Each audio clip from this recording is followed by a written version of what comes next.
Kejaksaan Kabupaten Pali mencatat sejumlah laporan LSM maupun masyarakat yang masuk sepanjang tahun 2018 terkait penyalahgunaan dana desa di Kabupaten Pali yang diduga terindikasi korupsi. Sepanjang tahun 2018, sejumlah laporan penyalahgunaan dana desa masih dalam proses tahap pemeriksaan, yakni adanya sejumlah pihak yang telah dilakukan pemanggilan dan masih menunggu proses akhir keputusan. Kejari Pali meminta semua kepala desa maupun layanan publik di Kabupaten Pali untuk dapat berhati-hati mengelola dana desa maupun uang negara, dan pihaknya siap memberikan pendampingan agar pihak tertentu tidak terjerumus dalam tindakan pungli maupun korupsi.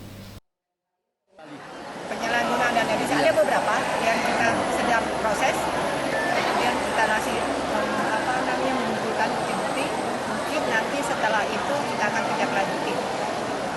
Ada beberapa juga yang kita sudah lakukan pemanggilan, tapi kan itu membutuhkan proses. Kita tetap melakukan pengumpulan data, Pak. Hanya di dalam pengumpulan data ini kan kita tidak bisa membuka semuanya. Kita berusaha untuk bekerja dulu. Tim Liputan, Sriwijaya TV.